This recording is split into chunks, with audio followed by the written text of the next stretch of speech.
কারীম। কুরআনুল কারীম এমন কালাম,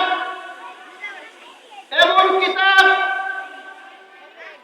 যে কিতাব আর পূর্বে ছিল না, আর ভবিষ্যতেও আসবে না। আল্লাহ রাব্বুল আলামিন যুগে যুগে অসংখ্য নবী এবং রাসূলকে প্রেরণ করেছেন। প্রত্যেককেই আল্লাহ রাব্বুল আলামিনের পক্ষ থেকে তাদেরকে কিতাবের মাধ্যমে নবুয়ত দান করেছেন। আমার আপনার সকলের প্রিয় নবী জনাব মুহাম্মদুর রাসূলুল্লাহ সাল্লাল্লাহু আলাইহি ওয়াসাল্লাম, তিনাকেও আল্লাহ রাব্বুল আলামিন কিতাব দান করেছেন।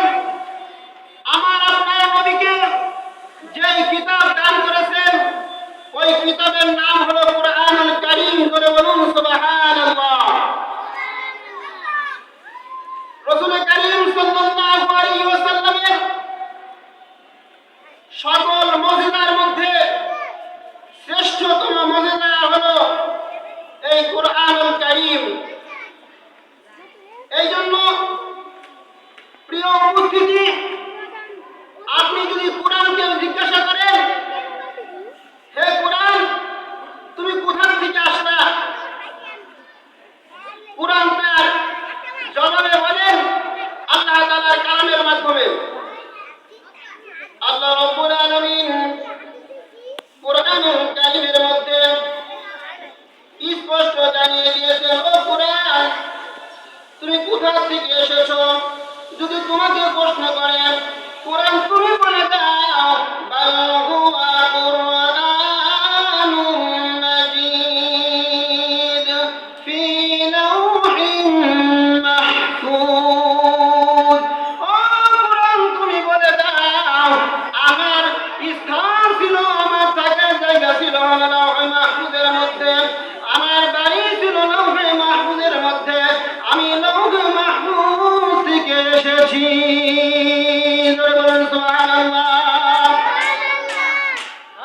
কুরআনুল কারীমকে আপনি যদি প্রশ্ন করেন, কুরআন তুমি কার পক্ষ থেকে দুনিয়াতে এসেছো, কুরআন তার ভাষায় জানিয়ে দেয় ওয়া ইন্নাহু লাতানজিলু রাব্বিল আলামিন। তানজিলু রাব্বিল আলামিন। কুরআন তার জবাব দিয়ে দেয়, ও দুনিয়ার মানুষেরা শুনে নাও, আমি কুরআন ওই আল্লাহ তাআলার পক্ষ থেকে দুনিয়াতে এসেছি।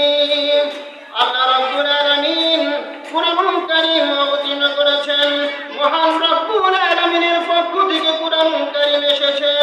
কুরআনকে যদি আপনি প্রশ্ন করেন, ও কুরআন তুমি কার মাধ্যমে দুনিয়াতে এসেছো, তুমি তো এসেছো আল্লাহ তাআলার পক্ষ থেকে, ঠিক আছে জানি, ও কুরআন তুমি কার মাধ্যমে দুনিয়াতে এসেছো, কুরআনুল কারীম উত্তর দিয়ে দেয় নাযালা